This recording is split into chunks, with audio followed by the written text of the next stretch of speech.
New ইয়র্কের Jackson থেকে আপনাদের সঙ্গে আছি আমি খালেদ মহিউদ্দিন। গত আগস্ট নিয়ে জাতীয় নির্বাচনে খুব আগ্রহী বিএনপি, অনেকে আবার বলছেন, অনেক দলই আবার বলছে, এনসিপি, জামাত ইসলামী তার মতো অন্তর্ভুক্ত, যে কি কারণে জাতীয় নির্বাচন হওয়ার আগে সংস্কার এবং অন্যান্য বিষয়গুলি হওয়া উচিত।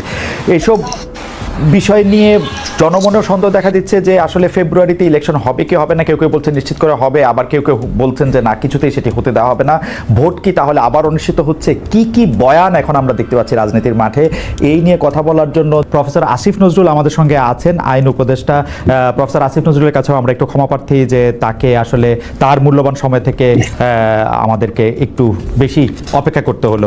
প্রফেসর আসিফ নজরুল, আপনাকে স্বাগত জানাই। অনেক পরিচয় আপনার এবং অনেকদিন পরে আপনার সাথে দেখা হলো। আমাদের সাথে আরো থাকছেন বিএনপি চেয়ারপারসনের উপদেষ্টা অ্যাডভোকেট ফজলুর রহমান। অ্যাডভোকেট ফজলুর রহমান এই সময়ের এক খুবই জনপ্রিয় মানুষ, যার কথা শুনতে চান, যিনি আবার সরকারের একটু সমালোচকও বটে। তবে আমরা অ্যাডভোকেট ফজলুর রহমান, আপনার সময়ের জন্য আপনি আমাদের সঙ্গে এসেছেন, সেজন্য আমাদের কৃতজ্ঞতা আপনি জানবেন। প্রথমে আপনাকে একটু, আমরা আজকে অনেকগুলি বিষয় নিয়ে কথা বলতে চাবো, কারণ আপনি যখন আমাদের এখানে যুক্ত হয়েছেন তখন অনেকগুলি বিষয়, বিশেষ করে আপনি কি করছেন, কি করবেন, সেগুলি নিয়েও অনেকের অনেক কৌতূহল আছে। কিন্তু প্রথমে আমি যেটি জানতে চাইবো যে প্রফেসর আসিফ নজরুল, আসলে আমরা অনেকগুলি বিষয় আজকে কথা বলতে হবে। আপনাকে আমরা পেয়েছি, সেজন্য আবার একটু দেরিও হয়েছে, সেজন্য অনেকগুলি বিষয় নিয়ে কথা বলতে হবে। আমি যেহেতু প্রসঙ্গটা উঠলো, অনেকে বলছে যে আপনি সবার আগে বোধহয় আপনি এই কথাটি তুলেছিলেন যে যারা রাষ্ট্রীয় ক্ষমতায় বা দায়িত্বে থাকে তাদের সম্পদের হিসাব দেওয়া উচিত। আপনি কি আপনার সম্পদের হিসাবও দিবেন কিনা, একবার এই কথাগুলি একটু বলে ফেলা। আরেকটি কথা হচ্ছে যে অনেকে বলছেন যে আপনারা এই সরকারের উপদেষ্টারা নাকি খুব ট্রাভেল হ্যাপি, আপনারা অনেক সফর সঙ্গী নিয়ে বিদেশে যান। বিশেষ করে ডক্টর মোহাম্মদ ইউনূসকে বলা হচ্ছে যে 11 বার তিনি বিদেশে গিয়েছেন। আপনার ক্ষেত্রেও এরকম বলা হয় যে আপনি যেহেতু ডক্টর মোহাম্মদ ইউনূসের খুব ঘনিষ্ঠ, সেহেতু আপনিও এইটার জবাব দিবেন কিনা যে আপনি যে যখন বিদেশে যান তখন বিরাট একটা প্রতিনিধি দল নিয়ে সঙ্গে নিয়ে যান কিনা, এবং সম্পদের হিসাবটা আপনি দিবেন কিনা, খুব সংক্ষেপে দুটো বিষয় একটু বলে দিতেন। হ্যাঁ, জি, না, আমি আরো বলবো আপনাকে। আমাদের সবার সম্পত্তির হিসাব ক্যাবিনেট ডিভিশনে দেওয়া আছে। আমি মনে করি তাদের এটা অবিলম্বে প্রকাশ করা উচিত। আমরা প্রকাশ করার জন্যই দিয়েছি প্রত্যেক উপদেষ্টা। সেকেন্ড হচ্ছে বিদেশ সফরের ক্ষেত্রে আমার জবাব আমি দিব। আমি যখন জেনেভাতে আইএলওর কনফারেন্সে গিয়েছিলাম, যেখানে স্থানীয় আওয়ামী লীগরা আমাকে অপদস্থ করার চেষ্টা করেছিল, সেখানে আমি একজনও সফর সঙ্গী নেই নাই। আমার সাথে অন্য একজন উপদেষ্টা ছিলেন, উনি নিয়েছিলেন। আমি আমার পিএস, আমার মন্ত্রণালয়ের একটা মানুষকেও নেই নাই। ঠিক আছে, আমি যখন বিদেশে যাই তখন আমার মন্ত্রণালয়ের সর্বোচ্চ 2 জন লোক গিয়েছিল আমার সাথে, এক্সট্রা 2 জন লোক একটা সফরে। সেটা হচ্ছে ওখান থেকে আমন্ত্রণ করা হয়েছিল দেখে। আমি যে সফরগুলোতে গিয়েছিলাম, একটা হচ্ছে আইএলওতে জবাবদিহি করার জন্য বাংলাদেশের জন্য, আর একটা হচ্ছে আবার গিয়েছিলাম হিউম্যান রাইটস কাউন্সিলে বাংলাদেশের পক্ষ থেকে জবাব দেওয়ার জন্য। এটা আমার ম্যান্ডেটরি। আমি সৌদি আরবে গিয়েছিলাম বাংলাদেশের শ্রম বাজার নিয়ে আলোচনা করার জন্য, আর একটা গিয়েছিলাম তাদের কনফারেন্সে, তাদের অতিথি হয়ে, যেখানে 2 জন সৌদি মন্ত্রী সহ আমাকে স্টেজে তারা অনেক সম্মান করে করেছে। এবং এটা যেটার কারণে বলে রাখি আপনাকে প্রসঙ্গত, সৌদি আরবে 2 বার যাওয়ার কারণে বাংলাদেশের সাথে সৌদি আরবের প্রথম শ্রম বা কর্মসংস্থানের এগ্রিমেন্ট হতে যাচ্ছে, যেটা ইন্ডিয়া পাকিস্তানের সাথেও নাই। আর আমি গিয়েছিলাম মালয়েশিয়াতে, সেখানে আমার সফর সঙ্গী ছিল একজন। সেখানে সফর সঙ্গী ছিল 2 জন, মালয়েশিয়াতে 2 জন, সর্বোচ্চ 2 জন, এবং কোন কোন ক্ষেত্রে আমার কোনো সফর সঙ্গী ছিল না। তার মানে আপনি আগে থেকে বলছেন সেটি আপনি পালন করছেন। আপনি যদি অবশ্যই পরিষ্কার করে বললেন যে এটা আসলে ক্যাবিনেটে দেওয়া আছে এবং এটা পাবলিক করা হবে যে কোনো সময়, রাইট? অবশ্যই। আরেকটা কথা বলি, আরেকটা কথা আমি বলতাম, এখন চট করে মনে করতে পারছি, সেটা হচ্ছে বিদেশি চিকিৎসা নেব না। আমাদের কেউ বিদেশি চিকিৎসা নেয় নাই। আমার ব্যক্তিগত, আমার এবং আমার পরিবার, আমি উপদেষ্টা হওয়ার পর চিকিৎসা নিয়েছি হচ্ছে পিজি হসপিটাল, যেটা এখন বাংলাদেশ হসপিটাল নামে পরিচিত, যেখানে সাধারণ রোগীরা দেখায়, সেভাবে দেখিয়েছি। ইবনে সিনাতে দেখিয়েছি, সারা জীবন যেই হসপিটালে দেখাতাম সেখানেই দেখিয়েছি। কোনোদিন বাইরে যাওয়া তো দূরের কথা, বাইরের ওষুধ পর্যন্ত খাই নাই। ওকে, প্রফেসর নজরুল, আমরা একদম এর পরের যে আবার প্রসঙ্গটি যেতে চাই সেটি আবার লন্ডনে প্রফেসর ডক্টর মোহাম্মদ ইউনূস আমাদেরকে মানে একটা প্রশ্নের জবাবে উনি এরকম সংস্কারের বিষয়টি কেন নির্বাচিত প্রতিনিধিদের কাছে ছাড়ছেন না বা ছাড়া হইতেছে না, এরকম একটা প্রশ্নের জবাবের এক পর্যায়ে তিনি বলছেন ভোটাররা আসলে কার কি বক্তব্য আছে কি আছে সেগুলি জানতে চায় না, তারা শুধু বুঝতে চায় কে তাকে বেশি টাকা দেবে তাকেই ভোটটা দেয়। স্যার আপনি এইটা দেখছেন কি না যে এইটা কিন্তু আসলে সত্যি সত্যি ডক্টর মোহাম্মদ ইউনূস বলছে, টু মাই আটার সারপ্রাইজ। আপনার মন্তব্য একটু শুনতে চাই। না, এটার মধ্যে আমি একটু যোগ করে রাখি স্যার, যে আমার কাছে মনে হয় কিন্তু তিনি মিথ্যা বলেন নাই, কিন্তু কথাটা একটু হাসিনা-এস্ক হয়েছে, শেখ হাসিনার মতো হয়েছে। না না, আমি আপনাকে বলি স্যারের কথাটা সীমিত ক্ষেত্রে সত্যি, কোন কোন ভোটারের ক্ষেত্রে এটা সত্যি, কিন্তু সিংহভাগ ভোটারের ক্ষেত্রে এটা সত্যি না। যদি শুধু টাকা দিয়েই ভোট কেনা যেত তাহলে তো আওয়ামী লীগ আপনার 2018 সনে কিনেই ভোট করতে পারতো, এই রাতের ভোট তো করতে হতো না। যদি টাকা দিয়েই ভোট করা যেত তাহলে তো 2014 আর 2024 এই নির্বাচনী নাটক আওয়ামী লীগকে করতে হতো না, কারণ কে না জানে সবচেয়ে বেশি টাকা আওয়ামী লীগের হাতে আছে।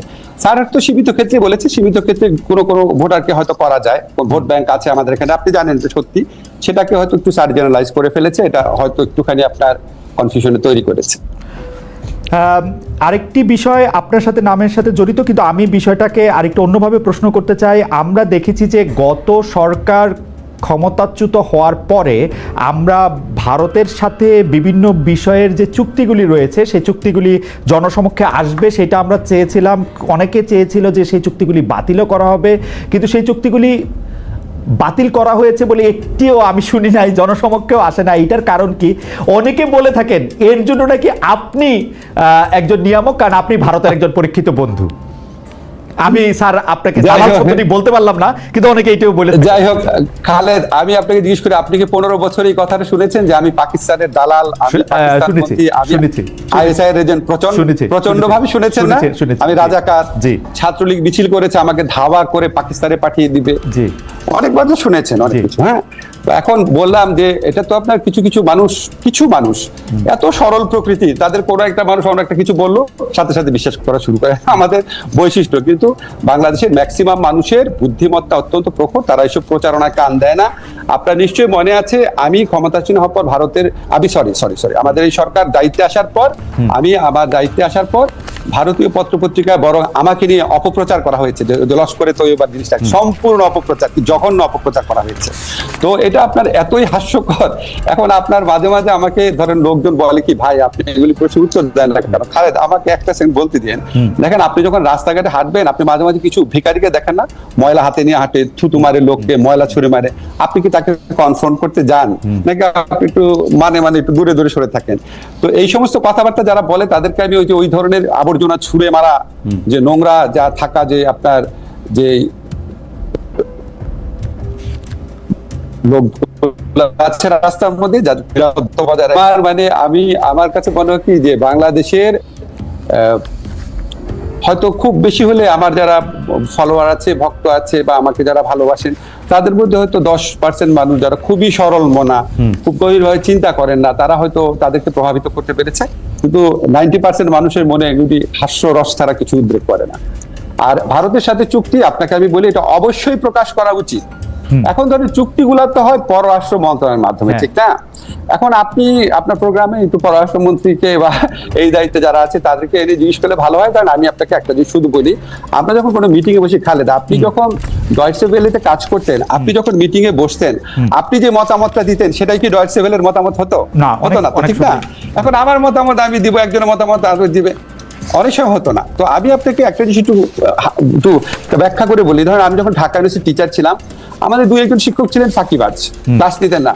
2-1 শিক্ষক ছিলেন খাতা অনেক দেরি করে দিতেন, ঠিক আছে? তো এটা কিন্তু আমরা একাডেমিক কমিটি মিটিং এ প্রতিবারই সবচেয়ে বেশি এগুলি নিয়ে আমি সোচ্চার ছিলাম, কিন্তু আলটিমেটলি দেখা যেত ডিসিশন হতো না। কেউ কেউ বলতো থাক, এত করা হওয়ার কি দরকার, থাক, আমাদের ডিপার্টমেন্টে বদনাম হবে, থাক, এরকম করে কোনো ব্যবস্থাই নেওয়া হতো না। কিন্তু আমি তো বলে যেতাম, এখন ব্যবস্থা যে নেওয়া হতো যে না, আমার ডিপার্টমেন্টে কোনো ফল্টের জন্য ছাত্র বলে নাই স্যার, ওই যে রাজনীতিতে দোষারোপ আমার উপর আসবে কেন? আপনি সরকারকে দোষ দেন অথবা কনসার্ন মিনিস্ট্রিকে জিজ্ঞেস করেন। আপনাকে কোনো, তবে আমার যেটুকু ধারণা, আমি যেটুকু বিশ্বাস করি, এগুলি প্রকাশ করে না, এগুলি এই চুক্তি প্রকাশ করার সময় এখনো চলে যায় নাই। আপনাকে শুধু একটা জিনিস বলি, আমরা এই সরকারে আমরা দায়িত্ব গ্রহণ করার পর একটা কাজ করেছি যেটা ভারত কখনোই চায় নাই, সেটা হচ্ছে আমাদের ইউএনইসি যে কনভেনশন আছে, ওয়াটার কনভেনশন, যেটা আমাদের আন্তর্জাতিক নদীর প্রবাহে আমাদের স্বার্থ রক্ষার ক্ষেত্রে বিরাট ভূমিকা রাখবে, সেটা আমরা র্যাটিফাই করেছি, এক্সিড করেছি, অনুসমর্থন করেছি। এটা আমরা খুব শীঘ্রই আপনি ঘটা করে জানবেন। তো এই সমস্ত আপনার দেশের স্বার্থ রক্ষা করার জন্য আন্তর্জাতিক চুক্তি সেগুলো আমরা করে যাচ্ছি।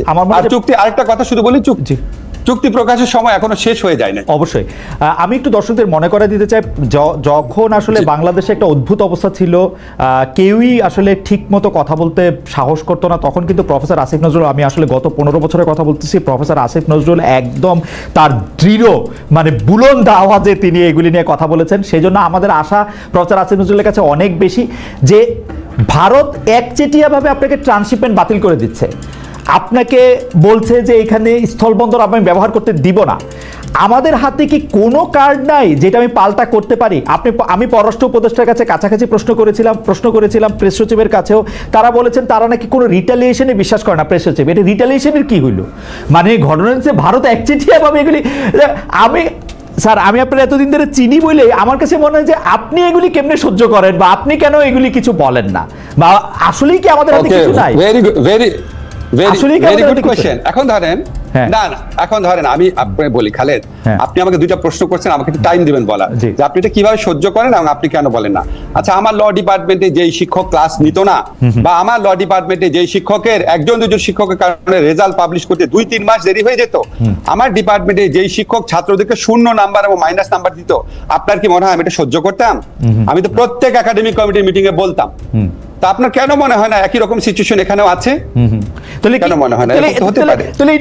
এটা আমাদের তো প্রফেসর ইউনুস আছেন, প্রফেসর ইউনুস কেমন এটা না করবেন? মানে আমি আপনার সাথে আমার যে পরিচয় বা আলাপ আছে, হয়তো ডক্টর মোহাম্মদ ইউনুসের সাথে অত আলাপ পরিচয় ঘনিষ্ঠতা নাই, কিন্তু আমি তো উনারে জানি, তো উনারও তো এটাতে নিয়ে মানে নিজে এটা করা উচিত।